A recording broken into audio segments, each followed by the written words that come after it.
Welcome back, students. The next unit that we will pick up, it is on the unit two, which uh, which falls under money and banking. So yes, we will talk something related to the definition of money, the functions of money, the meaning of supply of money, as well as banks. But before we move on to that, let us just before we move on let and talk about what is this money. First, let's just ask ourselves. I think each and every one of us are aware, before money come into use, there is one particular system which is quite popular during the early years, which is used as a medium of exchange. And yes, such is referred to as a barter system. And under this barter system, it relates to a system where goods are exchanged for goods. So during those early years when money has not yet come into the picture, when money has not yet been used, okay, people do adopt this system known as a barter system, in which goods are directly exchanged for goods. But students, if we talk about this particular system, that is the barter system, I think what will happen if such a system is carried out till today? What we can learn is that talking about this particular system where goods are being exchanged for goods, it did really involve in it so many problems, so many difficulties. Okay, let us just ask ourselves.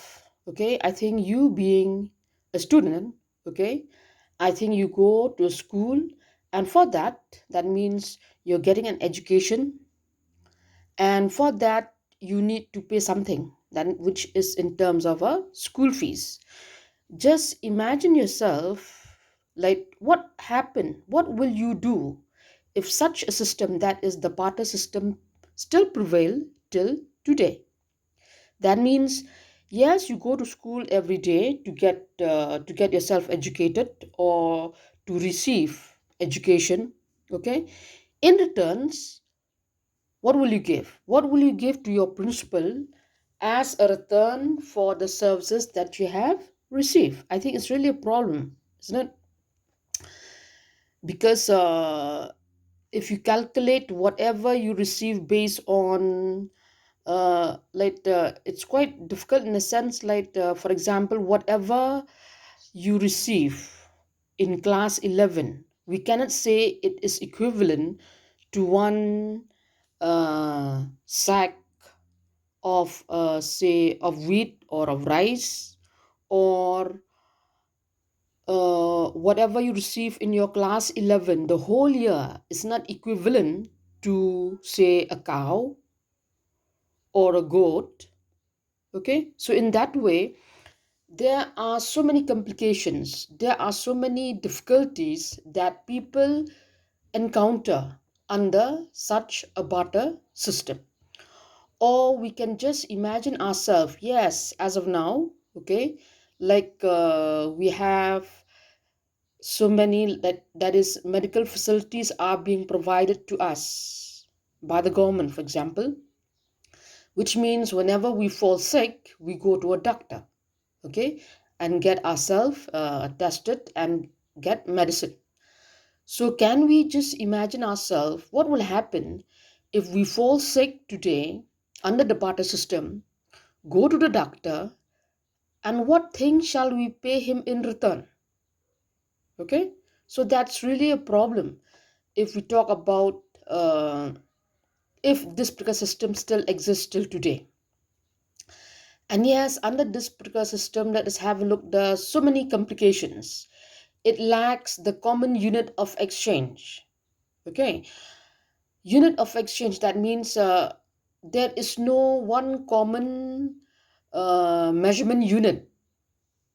Okay, for example, if today you want 1 kg of potato. 1 kg of potato, you just you go to the market, buy, you give your money, and in return, you'll be receiving that 1 kg of potato. That means how it is measured, it is measured in terms of money. But under the barter system, there is no such units in which we can how to put it, that we can measure the value of a good or a commodity. Another one, it lack or it requires the double coincidence of wants. That means, for example, today, uh, suppose I find out like at home there's no more, yes, there's no more say rice. Okay, so what I need, let's for example, I do need 2 kg of rice. Okay, and at that particular moment I do have to search for a person who will give me that 2 kg of rice, and in return I'll pay him something. It might be um, 1 kg of fruits or etc etc. Okay, so searching for such a person seems very very, or it's really a problem. Okay, and further it also lack the system of future payments or deferred payments. Like with the introduction of money, okay, what happened was future payments is possible.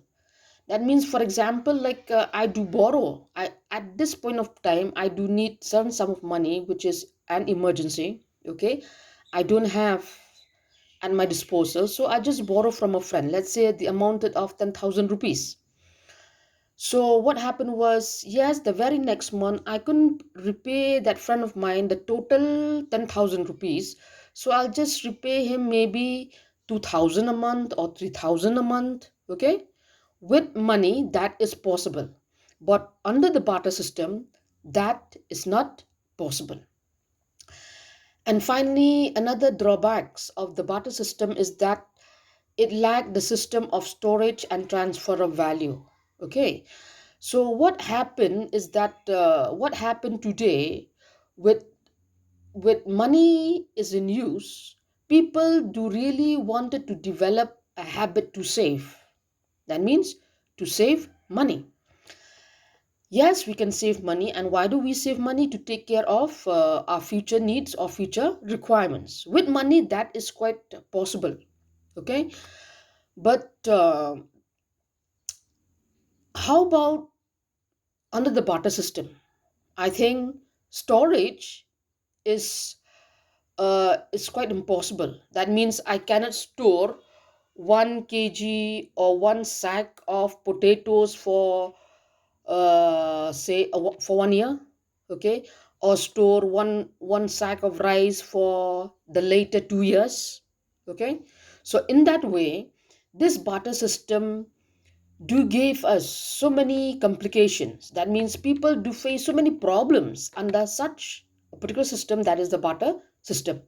But with the introduction of money, all these drawbacks or all these problems have been eliminated. Okay, so yes, with the introduction of money, the barter system is no longer in use, and as such, instead, people do make use of money.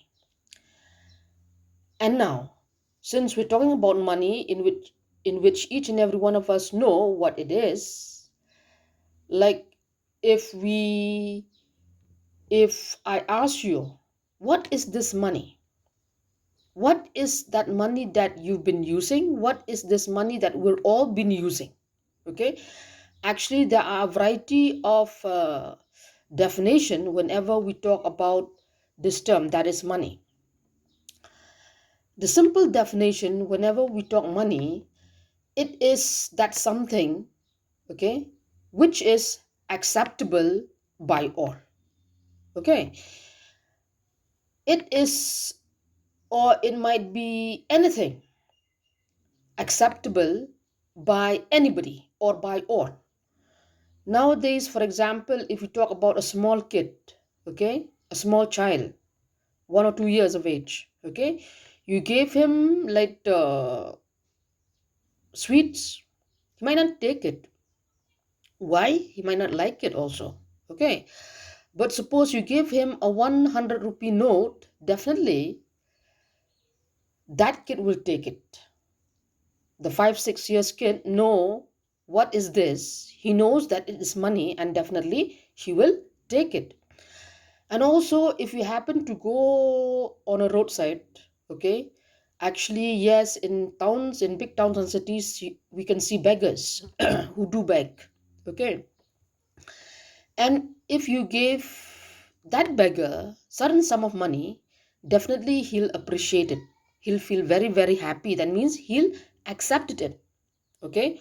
Or in other words, if you gave a certain sum of money to a rich friend of yours, definitely he will accept it, because he know the value of that something that you give him. So what is this money? Money is it might be anything, okay, which is widely accepted, and it has been used as a payment for the goods and services, might be from one person to another person.